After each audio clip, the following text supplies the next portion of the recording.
Grand merci à tout le monde et merci aux interventions. Que ceux qui se fâchent, c'est pas grave, c'est la vie. Que celui qui a le courage continue le débat public.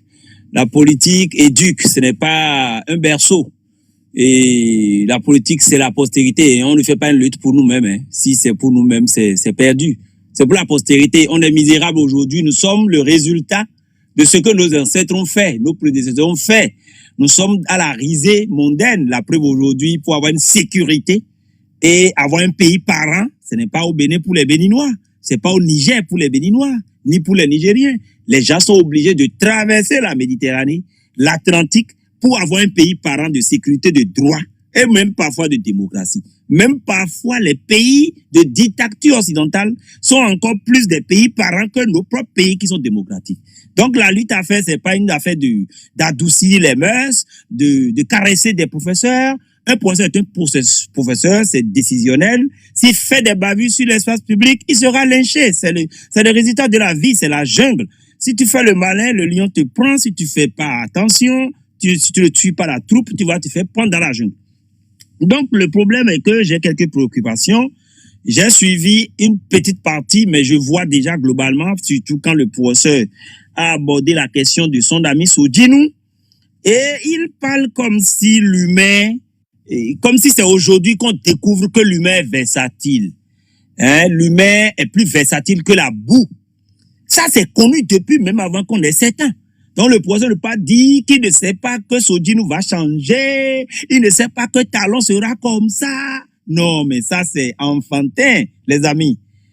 On sait que ce qu'on a, c'est des problèmes institutionnels. Et ce problème se retrouve au niveau des LD. Parce que nous l'avons toujours dit dans des audios, que les LD sont des regroupements de citoyens d'exécutifs. C'est des cadres, c'est des fonctionnaires. Ils ne peuvent pas mettre fin à un paradigme, le paradigme qui les a fait, qui les a adoptés. J'ai toujours dit que quelqu'un qui a été un président de la République ne peut pas venir défaire un autre président de la République. C'est le cas de Yahi Boni. Et quand on voit les accointances avec le professeur ou bien docteur, président Yahi Boni, ancien directeur, quand on voit les accointances de Yahi Boni avec Talon, c'est même pas possible. Le lien qu'il y a entre Yahi Boni et Talon, moi, je peux jamais avoir ce lien-là en tant que citoyen avec Yahi Boni. C'est impossible. Donc, on a déjà les problèmes de proximité et d'accointance. En plus de ça, on a le fait que j'ai été recruté, j'ai un salaire, j'ai un revenu. Je dois respecter l'exécutif. C'est dangereux. Ces gens-là ne peuvent jamais, les LD ne vont jamais aboutir à rien. Quelqu'un disait tout à l'heure qu'ils espèrent qu'ils vont être sélectionnés pour les élections législatives. Mais Talon peut décider, le roi Talon peut décider de leur donner des députés. Ça veut dire que vous serez satisfait, non? Est-ce que c'est en réalité ça? Non, arrêtez de faire ce mélange-là. Ça va vous mélanger. Talon peut décider de leur donner cette fois-ci 29 députés. Comme il leur a donné 28 députés, ce débat n'a pas été fait. Et ce jeu-là, c'est parce que les LD sont restés dans un couvent d'exécutifs. C'est les exécutants qui sont revenus encore dans l'opposition parce que Talon, leur mécène monopoliste, ne les a pas pris en compte, ne les a pas donné des postes. C'est ça qui fait les LD. Or, en réalité, ce que le peuple les suit, parce qu'il y a rien d'autre. Il n'y a pas d'alternative. Et là, le piège est que les LD, ils sont d'abord... Mais est-ce que nous nous sommes demandé comment ils ont eu les 28 députés? Vous savez tout ça, non? Les gens savent. Ils disent couvent. Aucune vie publique ne se discute dans un couvent. C'est ça qui nous prend au piège. Le truc est public. Si c'est Rouleté qui a négocié les 28 députés auprès des Talons, il faut le dire clairement pour quitter les couvents. Ce n'est pas au ciel qu'on résout son problème. Alors, ce que moi j'ai voulu poser au professeur, malheureusement c'est ma faute, j'étais pas là et j'avais pas eu le temps de me connecter. C'est qu'il a beaucoup parlé de Sodjinou, j'ai entendu ça comme s'il est surpris, alors que l'humain est toujours l'humain. Et quand on est politicien jusqu'à professeur, encadreur, pédagogue, qu'est-ce qu'on fait dans un parti politique comme les RD? On met les systèmes en place, les stratégies en place pour que ça ne soit jamais l'humain qui puisse mettre en déroute une stratégie. On se connaît, c'est ce qu'on n'a pas fait dans les conférences de forces vives de 90 ou 80, c'est pas 11, 90, 89. On se connaît. Nous savons très bien que nous sommes des Béninois. Nous savons que nous sommes de Tchaourou, on est de Dassa, on est de Cotonou, on est né à Bomé, on est de Portonou. On se connaît. On sait qu'on a un grand-père qui est Bokotonon, un autre qui est Bolog, la tante, le mari de la tante est Tonopéton. On se connaît. On sait qu'à plus de ça, on est chrétiens, musulmans, on a tout. Mais on n'a pas attaché ce que nous sommes dans notre constitution. Et ça nous rattrape. Parce qu'en réalité, quand vous prenez les LD, tout ce qui s'est passé, on sait très bien que Talon utilise l'argent. Parce que tout simplement, le Bénin n'est pas une république qui reconnaît la citoyenneté lambda. On dit, tu es recruté, tu es douanier, tu as un salaire, c'est bon, tu peux faire la politique après. Et le pays est un pays où les gens n'ont pas la culture de patriotisme. Quelqu'un a parlé de conviction même. C'est le professeur, il a parlé de conviction. C'est vide. La conviction se construit sur le fait qu'on n'est pas avec la conviction. Il faut que la constitution soit cultivée. Est-ce que l'État béninois a prévu que les Béninois soient attachés à la République, que les citoyens soient patriotiques? Est-ce qu'il y a un revenu pour tous les citoyens? Est-ce qu'il y a des subventions agricoles? Est-ce qu'il y a des subventions pour aller à la forge? Est-ce qu'il y a même des subventions pour aller à l'école d'abord? L'école basique? Non. Donc les citoyens se débrouillent. Ils vendent carré, ils vendent gogo, ils vendent maman, ils vendent tout pour avoir les diplômes. Donc ça veut dire que nous sommes au fait des citoyens apprêtés pour combattre notre République. Nous ne sommes pas des citoyens redevables. Mais dans ça, comment vous pouvez compter encore en plus de tous les problèmes qu'on a? Comment vous pouvez, en plus de tous les problèmes, je vais donner un exemple. Non, parlant des problèmes de phare. Si quelqu'un est dans un parti, il fait le phare, et le phare lui dit que, alors il y a en suivre, mais ça c'est la tradition, non? C'est pas l'ancêtre. Le phare n'est pas venu de l'Élysée, hein? C'est notre ancêtre. Mais tu es dans LD, et tu es à DAFA, et le phare te dit, attention, hein? Mais pas des dions, mais des combats trop en zémen. Mais si le phare te dit ça, tu vas outrepasser ton phare qui a fait que toi, dans la jungle, tu es devenu député parce que Houndété a négocié pour toi. Non, attendez. En plus de tout ça, on est dans ce qu'on est. Et les gens espèrent que Sodjinou ne va pas aller. Comment Renvoy Ibrahim a pris 400 millions? C'est moi qui l'ai dit, c'est pas Renvoy qui a dit. Comment Rosine Soglo a pris des millions? Et chacun a pris et les gens n'ont pas dit. Ceux qui ont dit, ont dit. Mais celui qui prend 400 millions, celui à qui on propose des postes, celui qui est fort, Talon par exemple, lui, seul, il a l'armée, il a les généraux, il a les grands enseignants, il nomme les professeurs d'université, il nomme jusqu'à nommer les recteurs des universités. Il a tout en main. Vous voulez que dans cette ambiance où le peuple n'existe pas, où la société civile n'existe pas, où aucun village ne protège un citoyen, vous voulez que dans ça, là, les gens fassent LD. Si j'allais comprendre que si la stratégie des LD était que Yahibouni a fait des enveloppes de 400 millions, fois 28 ou bien fois 30, je vais comprendre. Pour s'acheter ces postes de députés. Je ferme la page et je reviens rapidement sur des choses concrètes, comme le cas où ils disent que les LD, lui les professeurs, j'ai raté vraiment cette belle opportunité. Il est professeur d'université, j'ai même appris qu'il est à Bomé-Calavi. En plus, département politologie, hein, ou bien politique. Mais c'est grave. On aurait pu simplement lui demander le cas de Joël Aïvon. Pour rien au monde, aucun pédagogue sur la planète Terre ne peut voir un de ses collègues. Aïvon n'est pas comme moi, hein, il n'est pas un indépendant. Il est un homme de corps. Il est dans le corps du corps, le même corps que le professeur Kitty.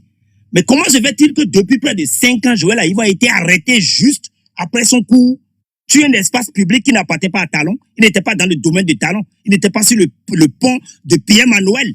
Il était sur un pont public. On l'a capturé, on l'a jeté en prison.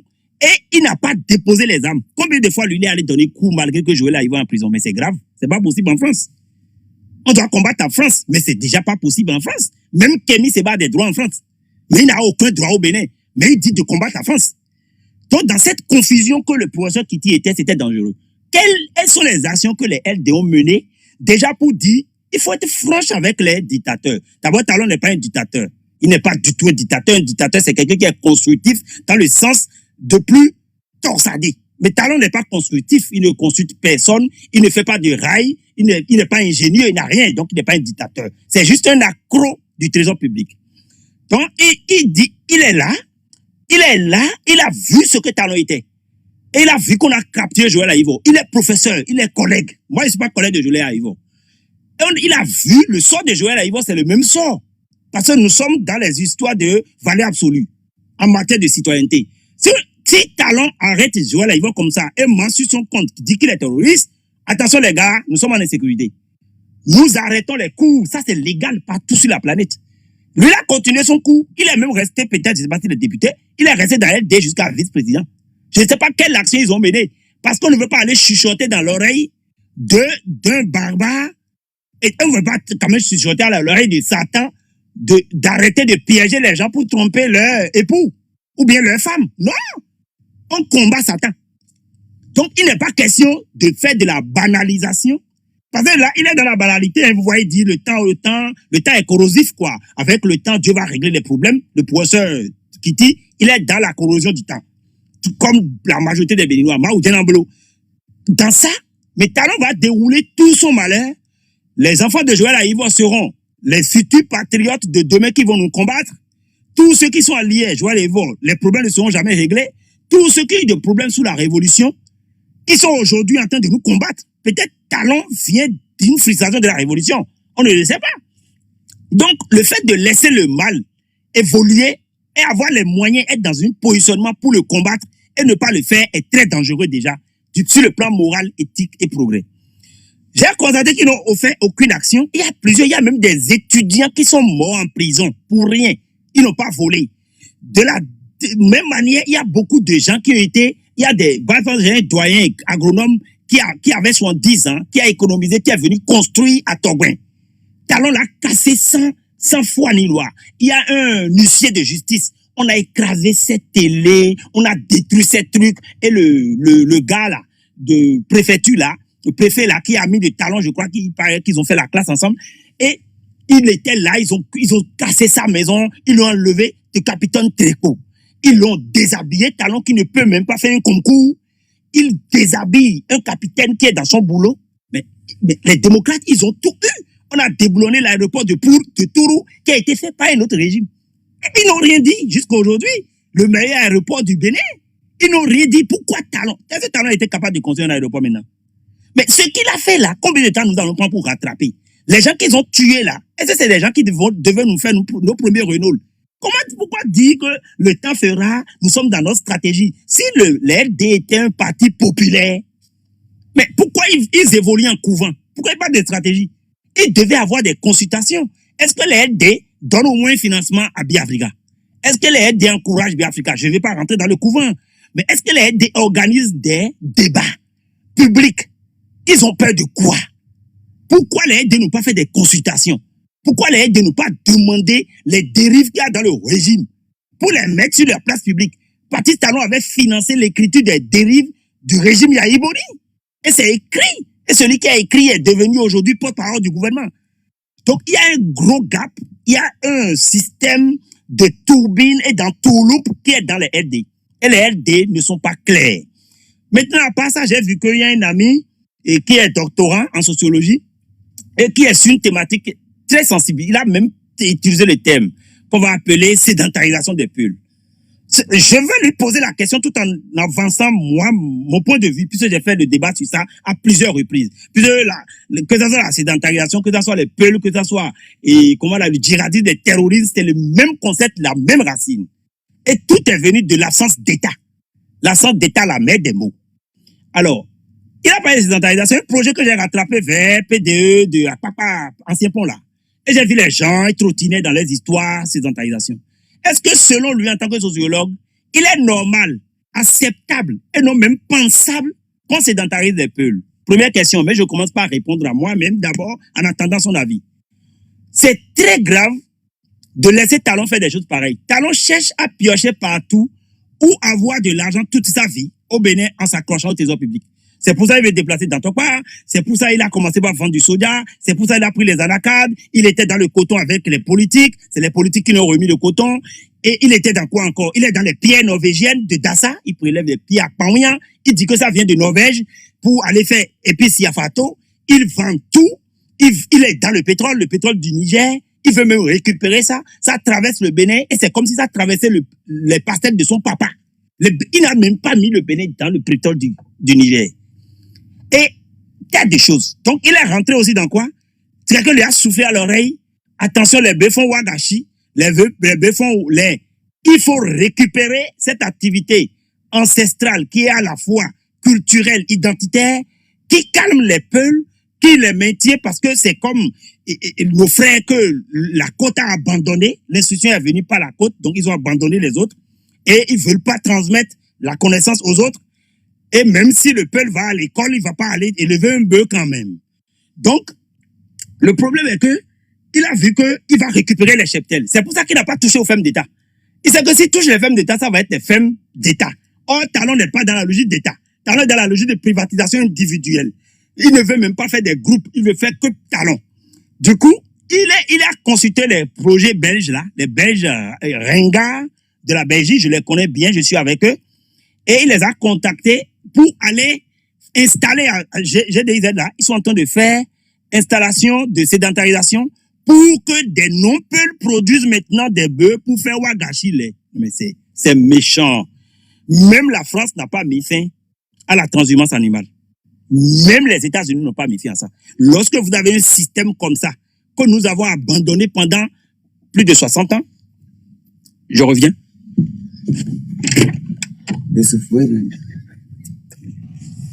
Ok, monsieur Okatula a quand même dit... Je suis déjà là.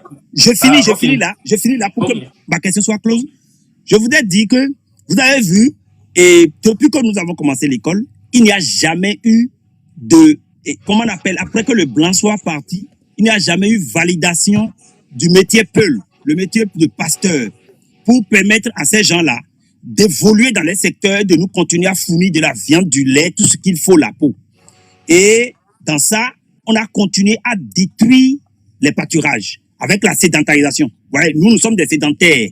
On est des gens, on achète des parcelles, les carrés, on achète des fermes, on n'en fait rien, c'est improductif et on bloque tout le monde. Et ils sont allés jusqu'à commencer par acheter les parcours. Pourquoi? Parce que les parcours ne sont pas normés. Quand vous voyez les bœufs traverser les routes, il n'y a pas d'autoroute de bœufs, il n'y a pas d'autoroute de sédentarisation, il n'y a pas de validation du circuit de transhumance. Et dans ça, les gens sont passés rapidement à la sédentarisation maintenant. Alors, dans ça, on peut se demander, mais les gens qu'on a abandonnés dans ce métier ancestral-là, est-ce que ces gens-là, ils vont faire quoi? Ils vont devenir policiers? Est-ce que c'est ouvert comme ça de devenir militaire, devenir enseignant? S'il n'y a plus rien à faire, qui ne peut pas aller en exil, qui ne peut pas faire les migrations pour se retrouver dans l'autre pays là, tu ne peux pas faire des migrations pour se retrouver en Occident, alors soyez d'accord avec moi que ces gens-là soient obligés de se retrouver peut-être dans le djihadisme. Et la dernière des choses que je voudrais dire, il a parlé de l'ancestralité. L'ancestralité, je parle de mon docteur, c'est la dernière chose. L'ancestralité, là, c'est pas ça qu'on a utilisé depuis 1960 et avant 1960. Sans ancestralité, sans biologie, sans sorcellerie, sans vaudou, on ne peut pas capturer les noirs pour les vendre, pour les brader aux blancs. On ne peut pas capturer un noir comme ça. Personne ne peut me capturer s'il n'a pas de vaudou. On ne peut pas capturer Steve Amoussou s'il n'a pas de vaudou. Donc, ce que je voudrais dire, est-ce qu'ils pensent que nous avons évolué dans nos régimes politiques en regardant le cartésien, en regardant l'Occident? Nous avons évolué dans nos régimes politiques. Tout le palais de la Marina, tous les postes, tous les doctorats, c'est généralement de l'ancestralité. Nous ne sommes pas dans les cartésiens. Donc, c'est pourquoi il dit que nous devons revenir dans l'ancestralité. Je voudrais lui demander si ce n'est pas l'ancestralité qui fait le béninois. Combien de béninois on a vu en Occident aujourd'hui qui n'ont pas les vaudous, les cornes nappés, les talismans, même en Europe? Donc, c'est la question que je voulais lui poser pour qu'il ne soit pas un sociologue qui va encore nous traîner dans la boue pendant les 30 ans de carrière qu'il a à faire. Merci beaucoup. Ok, merci beaucoup.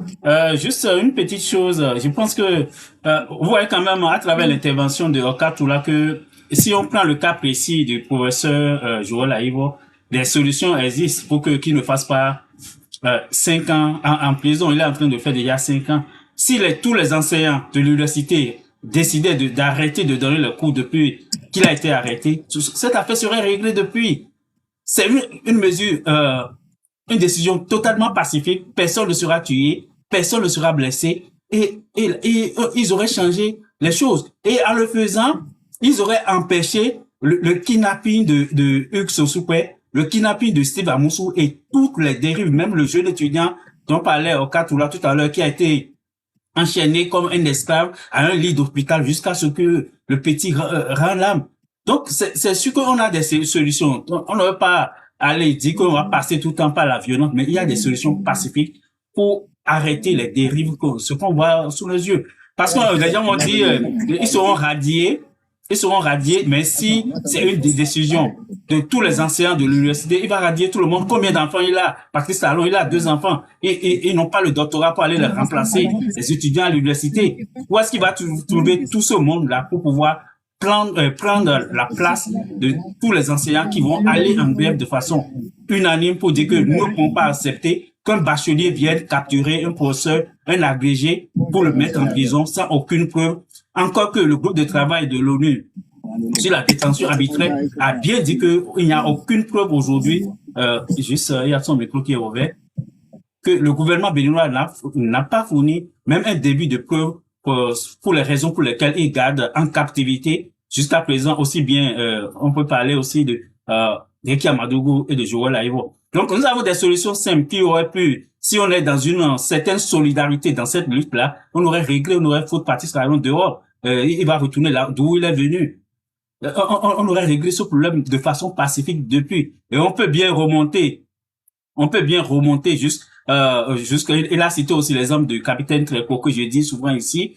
Si au moment où le capitaine Trépo, on l'a radié, si tous les syndicats avaient bloqué le pays, on ne serait pas là où on est aujourd'hui. Où Patrice Talon a un boulevard devant lui, il peut prendre les armes tuées qu'il veut devant les caméras du monde entier et il n'a pas peur de le faire. Et les gens peuvent fumer, ça ne lui dit rien parce que il sait que il a déjà mis le pied sur le peuple béninois et il peut faire le tout et le contraire de tout. Et je vais finir mon petit commentaire par l'exemple toujours des Peuls. J'avais reçu il y a quelques semaines ici, je sais pas, oui, quelques semaines, Monsieur Koudébi, Meda Koudébi, qui parlait de la situation où des Peuls qui ont été capturés, maltraités au nord du pays, et tout ça là, qui crée le nid à ce qu'on vit au nord dans une certaine mesure. Même si on ne sait pas s'ils sont impliqués directement, mais quand vous voulez faciliter, parce que si l'armée béninoise doit lutter efficacement contre ce phénomène, il faut qu'il y ait une bonne collaboration avec la population locale. Parce que les informations, ce sont ces populations-là qui doivent transmettre ces informations-là. Mais quand ces populations sont capturées, torturées, bastonnées, même dans les camps militaires, au vu de tous, ne demandez pas à leurs parents de vous filer les informations quand ils voient des mouvements suspects dans leur village. Donc, on a tellement de choses à refaire dans ce pays que malheureusement, on a laissé la main libre à des apprentis sorciers qui ont conduit ce pays totalement dans le mur. Ok.